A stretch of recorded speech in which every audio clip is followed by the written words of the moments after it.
Hello everyone, and welcome back to another video with your favorite guy, Mawu the Patient.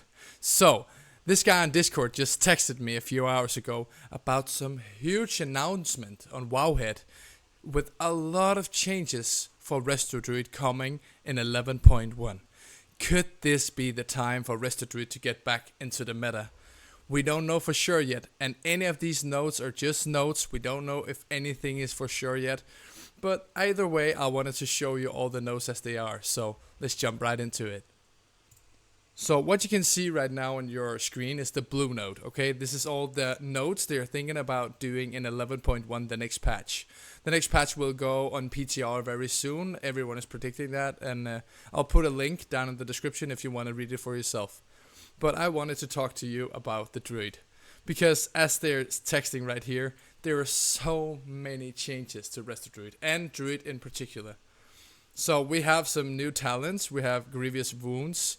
They're increasing the damage of Rake, Rip, and Trash. They're doing some things to Typhoon, reducing the cooldown of Typhoon. And this one is the wild one, I think, and it's a very crazy one. So they made these two different circles. They have Circle of the Wild, and they have Circle of the Heavens. So what this actually is going to mean is that we need to make a choice whether we want to go into Circle of Wild, which will boost our physical damage by 25% in Resto, or we want to go for the Circles of Heavens that will boost our magical damage by 25% in Resto Druid. A very, very interesting thing here coming for Resto Druid. So we actually need to know, for me, it's like saying that, do you want to do Wildstalker or do you want to do Keeper of the Growth right here? And that's a very important thing and a very interesting thing. I hope they keep this because, yeah, it's just nice to see that you can actually spec into something and just go straight for that. Then we're going to get this meditation thingy here, which, as I can read, I don't understand it quite yet. But as I understand it, we're going to do something about when you're switching into forms or using Swift. Yes, you're going into a bear form or cat form or whatever. You're going to keep a buff for 5 seconds after swifting out of it. Okay? And we have this symbiotic relationship. You're going to form a bond with an ally, and your healing and the other person's healing is going to benefit each other. So it's very exciting to see if this is a symbiotic relationship you're going to use on the tank, or you're going to prioritize it on a DPS and then life bloom the tank. How are we actually going to use this? So many changes and new spells. It's very, very cool. Some different buffs, you can read them. You can read them on the link down below. This is so nice. Where's the skull bash thingy? Right here. Fluid form has been updated. Skull bash can now be used in any form and swift you into cat form if necessary. So I've texted a lot of you guys, and my macro only works if you spam click it or click it twice. This should actually fix the problem that we've all been waiting for, that you don't need to switch form anymore, but you can just like click it and it's gonna get you right into the form. That could be very, very good for us. And we have some slight healing buffs here. Rejuve by 5%. Maybe we actually need to go double Rejuve now. Wild growth by 5%. Then we have a damage reduction by 9% on Rip, even though the talent up here gives us 10%. There's a lot of things going in between here. You're gonna understand why we have so many damage buffs up here in just a moment. Shred damage 10% increase, swipe damage 10% increase, Ferocious Bite damage reduced. Wah, wah, wah. No more Convoke getting 5 or 6 of those Ferocious Bites. They're not gonna do as much damage, but that's fine. We're gonna spec into up here, we're gonna spec into the Circle of Wild anyways, so we're gonna get 25% extra damage on physical damage. Yeah, so this is it, okay? Then, what I want to tell you, why they did all these buffs are because they're flat nerfing Restoration Druids damage by 20%. So, I was talking to this guy on YouTube a few days ago, and we were commenting on a video where he was talking about the fact that Resto Druid was so good in DMDI, doing so much damage, and was so good in the lower keys that he thought they were never going to fix it. In my opinion, this is a very nice try of fixing that. They're reducing all the damage by 20%, but opening up so many different options. Rather you want to go physical damage buff, you want to go magic buff, what do you actually want to do with your druid? Boosting healing a bit.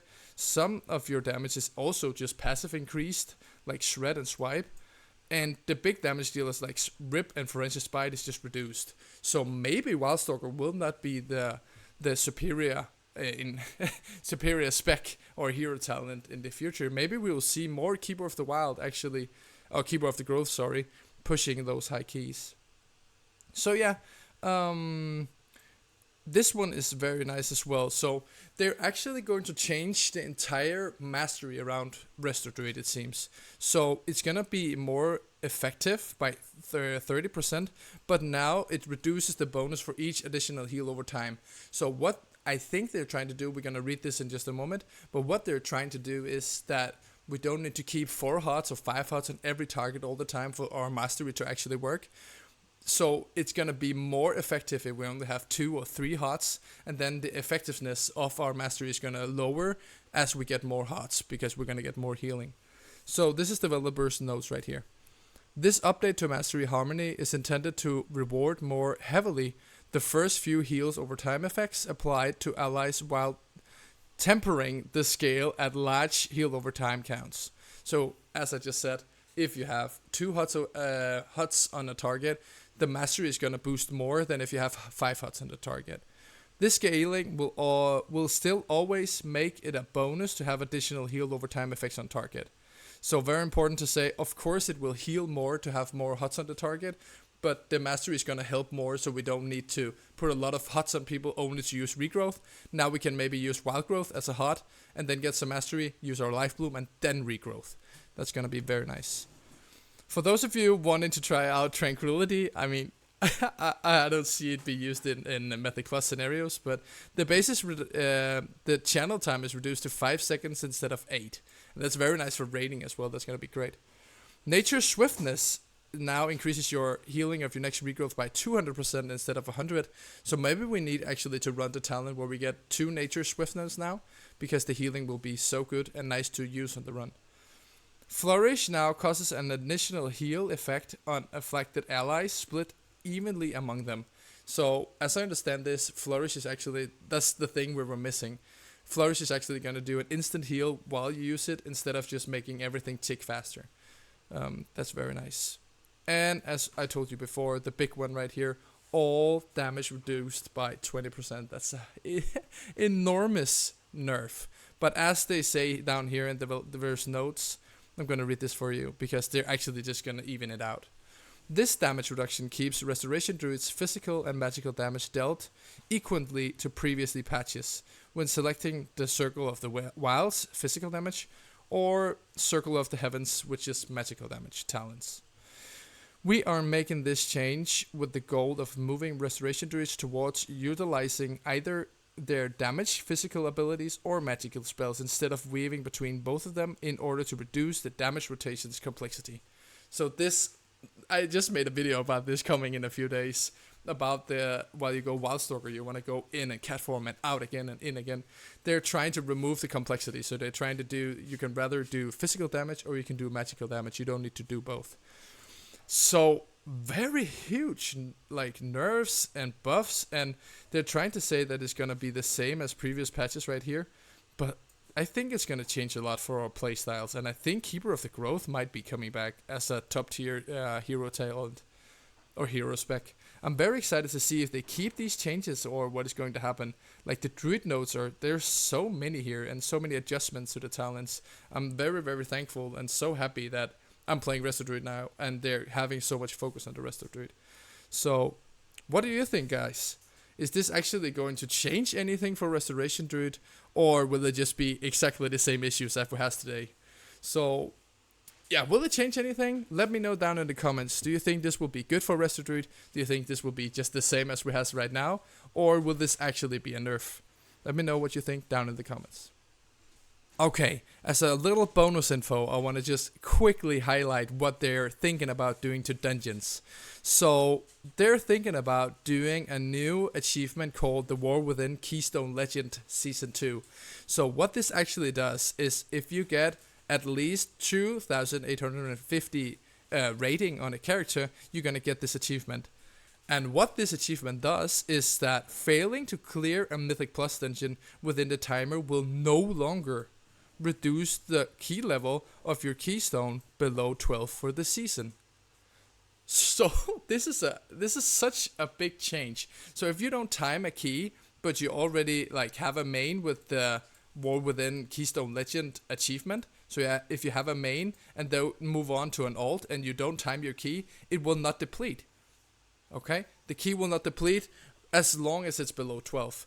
So I was talking to some guys about this on Discord, and it's I'm actually kind of sad because when I read this, I read it was above 12, and I was like, I am free.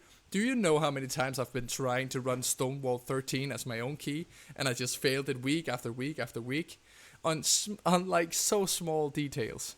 This would be amazing. But then I read below 12. So what is this going to change? It's going to change that the people trying to get the 12 stun are actually going to have an easier time getting those 12 stun. And these people stuck on 10s and just want to do weeklies, they can, like, I think it's going to free the market a bit more. It's going to break the meta a bit more because now you can invite random people and you won't be, like, punished as much if you don't time it. As long as you have one main with the at least 2,850 rating, you're not going to get punished on your ults trying to do some different things. I think that's very cool.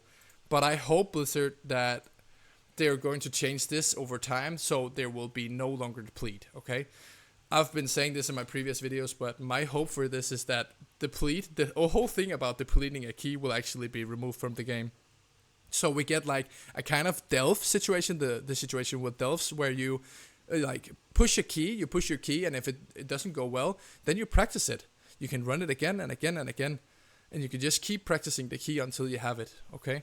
That's my wish for Mythic Plus in the future, but let's see. Right now, the depletion and the fact that I get a 13 and I deplete it and then I'm back to a 12, boosting it up, doing a dungeon I don't even want to do, boosting it up to a 13, and then just jumping around, it just feels bad and actually kills my vibe. So when I read this, I was thinking, if they only did this to every key level, that could be so cool. But I guess that's just my hope. Another very, very big thing here is that they're actually boosting every key. So from now on, the above 12s will be even harder to do, okay? In the old days, this was 10% per level. I'm just going to read this up for you, okay? The Salagath Guile, I think it's called, has been redesigned. So this is the affix that comes when you're doing 12 or higher. It now causes keystone levels above level 12 to increase health and damage of enemies by 12% per level instead of 10%. So now it's even harder to do 12s, 13s and above. And again, now this is only for like below 12, so you only get a one chance. Now the high keys are even harder, and you still deplete the keys. So it will be very like exciting to see if we can hit 3k in season 2 as well.